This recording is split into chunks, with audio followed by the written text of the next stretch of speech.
We're looking at the state of the Nigerian economy through the lens of the World Bank in its latest report, disclosing that Nigeria's economic growth prospects have been undermined by the federal government's failure to stick to reform measures implemented to mitigate the impact of the COVID-19 pandemic. Despite acknowledging that the Nigerian economy recovered at a faster than expected pace in 2021, the World Bank notes that pre-COVID-19 challenges are threatening post-pandemic recovery as the absence of continued progress. Key macroeconomic challenges have re-emerged as major threats to economic growth.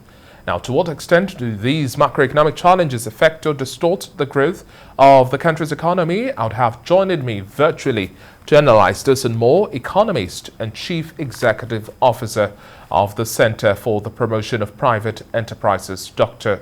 Muda Yusuf. Thank you very much for joining us on the show today, Dr. Muda Yusuf. Thank you very much, and good afternoon, viewers. Now, Dr. Yusuf, let's start off bringing some perspective to this conversation and the reports we've had from bodies like the World Bank and the IMF and other international agencies. It's the fact that pre-COVID-19 issues, challenges, bottlenecks were heightened by the COVID-19 pandemic and then still continue. And the problem here is that the reality remains we have all of these indices going unabated, unchecked. Hence, we have a slower than much more anticipated recovery. The economy could have bounced faster, but because we have all of these alien elements here, which have not necessarily been tackled, we cannot make as much progress. Do you share in this sentiment of the IMF? Absolutely. The theme of the report is also very appropriate. And the theme is time for business unusual. In other words, we need to do things differently. If we don't do things differently, then the economy, the entire economy itself will be at a very great risk. Of course, we have been posting some fairly impressive GDP growth. We recovered from recession, fourth quarter of 2020. And between then and now, we have seen 4 consecutive quarters of GDP growth. But the point that is being made here is that, first, the growth will have been much faster. The recovery will have been much faster and more impactful than what it is currently if we had appropriate reforms. And we have been carrying on as if nothing has changed.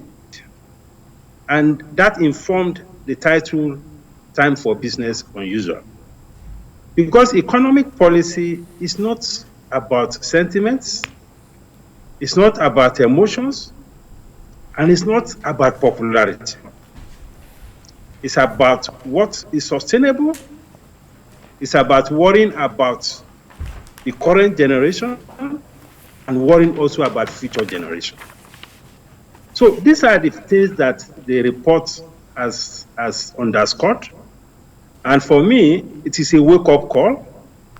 The earlier we rise up to all of these issues, the better. Of course, there will be political costs. There may be some social costs. But sometimes they say that there is no salvation without sacrifice. You should also worry about future generations. And if you don't spend in a way to scale up investment in some critical sectors, if you don't put policies in a way to attract a lot more investment into this economy, then the economy itself will be at risk. Sustainability will be at risk. So those are the points that the World Bank is trying to underscore. Of course, in order to advance all these arguments, there needs to be very robust engagement with all the critical stakeholders, because I know that advancing reforms and pushing through reforms is not also very easy, especially in a democratic dispensation. It's even more difficult now that we are approaching 2023. The closer we move to 2023, the more difficult these reforms will be very, very almost impossible to do. So it's good that we engage very early, engage the critical stakeholders, particularly labor, to ensure that all of us are on the same page and see what we can do to mitigate whatever immediate and short-term costs of these reforms will be on the economy. So I think it's a very commendable report. We need to, as much as possible as Nigerians, support the government to ensure that we accelerate these reforms. Now, Dr. Yusuf, also looking at the area of consolidating on efforts where we have recorded some successes, let's look at the call for policy reforms and also attending to the issue of policy somersaults. That has been a bane we've had to deal with, the biggest conversation so far in our economic recovery, growth prospects and the pattern we've seen so far. Why is it difficult for us to have reforms that make sense and work being implemented, and why do we have this perceived noise that government sometimes or regularly speaks from both sides of its mouth? Well, it is a question of the political will. It's a question of a proper appreciation of what the situation is and a question of the urgency that the situation demands. I think those are the issues. For instance, the foreign exchange reforms is one of the biggest reforms that have been highlighted severally, both by the IMF, the World Bank, and even the economic management team of Presidential Economic Advisory Council. You know, these are things that have been highlighted severally. We have seen some incremental movement towards the reforms in the foreign exchange market. We saw the collapse of the CBN official rate with the NAFEX window rate, with the CBN adopting the NAFEX rate, which was also a step in the right direction. But the challenge is that we are not moving fast enough to ensure the right kind of flexibility in the foreign exchange market. And the foreign exchange policy of any government or in any economy is very critical to the sustainability of any economy, because it impacts on the exports and also impacts on imports. And if you don't get it right, it could create so much distortions within the economy that you will not be able to find investors in the economy. It could create a lot of macroeconomic instability, just as we are seeing currently. The whole idea of the proposition of a flexible exchange rate regime, which the World Bank has been canvassing and the IMF has been canvassing, is to ensure that we have an exchange rate that reflects the reality of the demands and the supply conditions in the economy. But what we have now, we have an exchange rate regime that is creating a whole lot of distortions, that is creating a whole lot of rent-seeking opportunities. It's creating a whole lot of opportunities for brokers, because we have a huge differential between the official window, which is the NAFEX rate, and the parallel market window.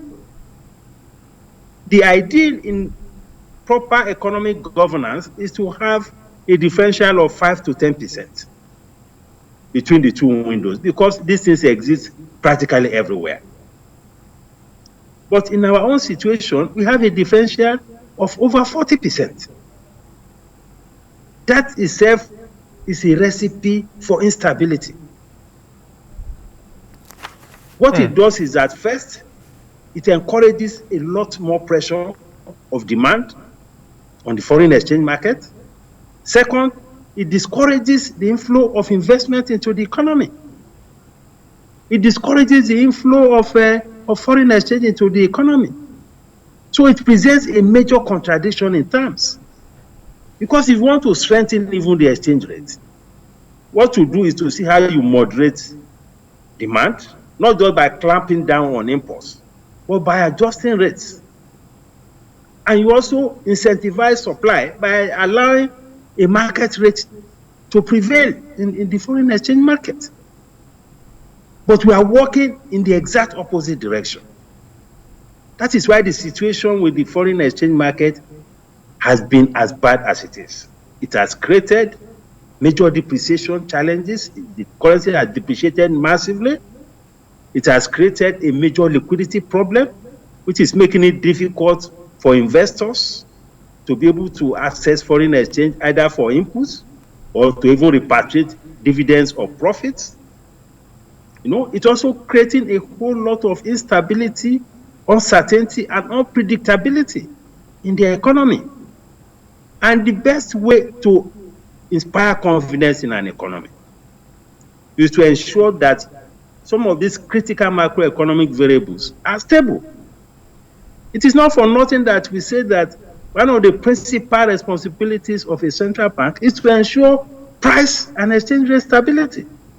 It's a major responsibility.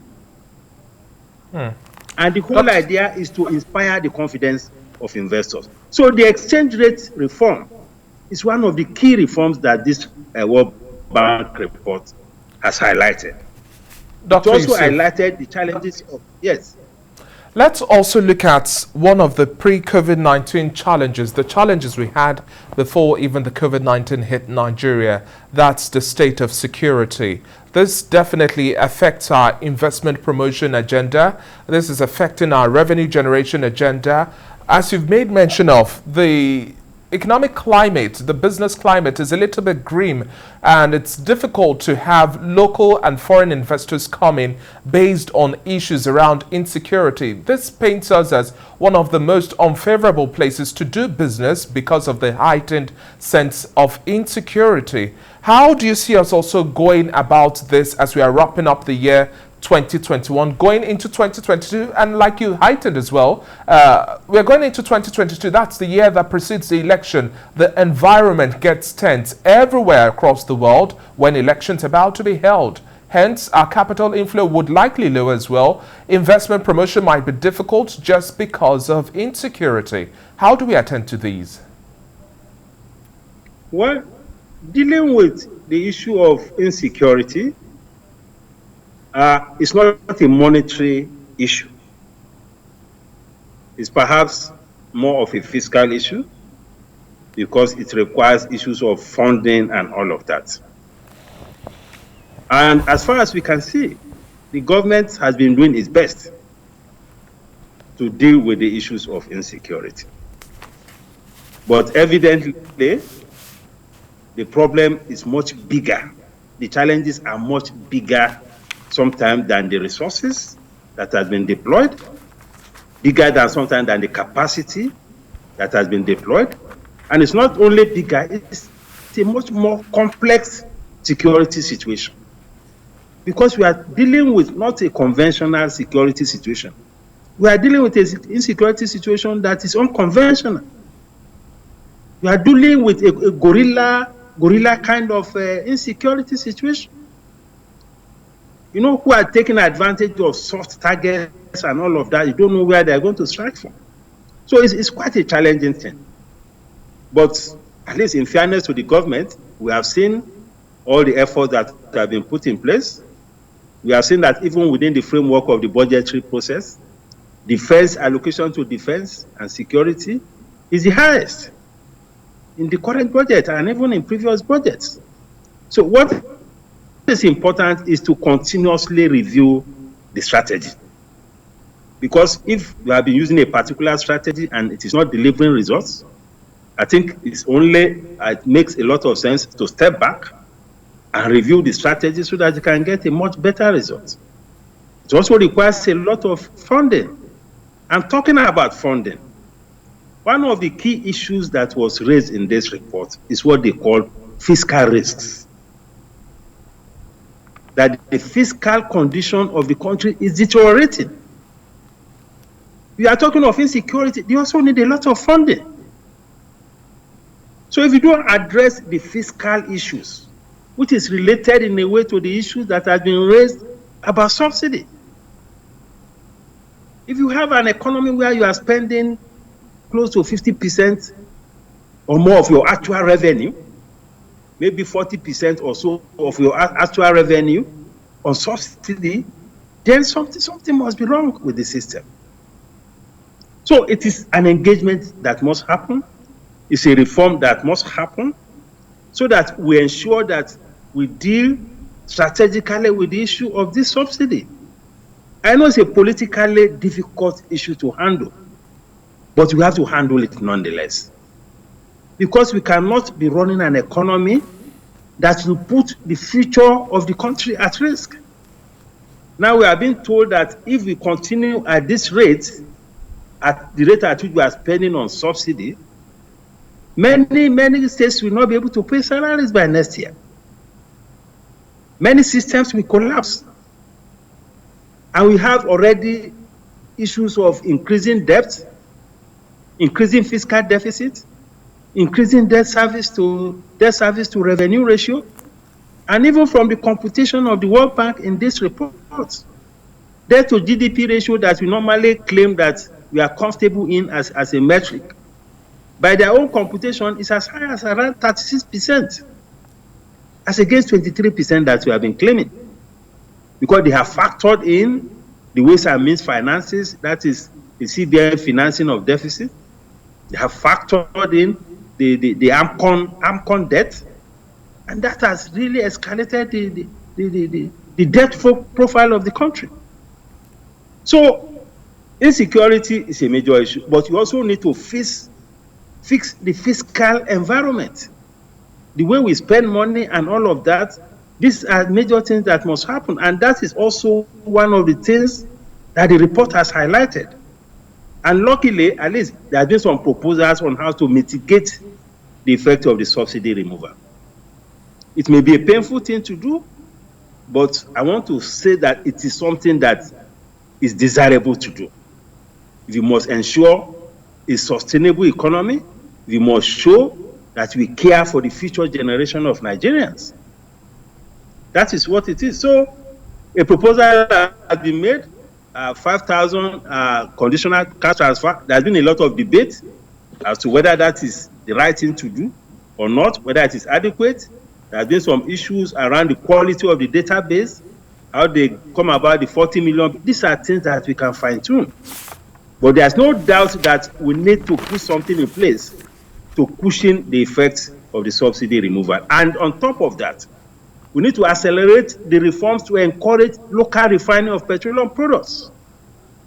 Whatever support we need to give to Dangote and other government refineries to quickly come on board, I think we should give whatever incentives that we need to give so that we can stop the importation of petroleum products. Because that is one of the biggest macroeconomic challenges we are facing. The pressure of importation of petroleum products on our reserves, on our finances.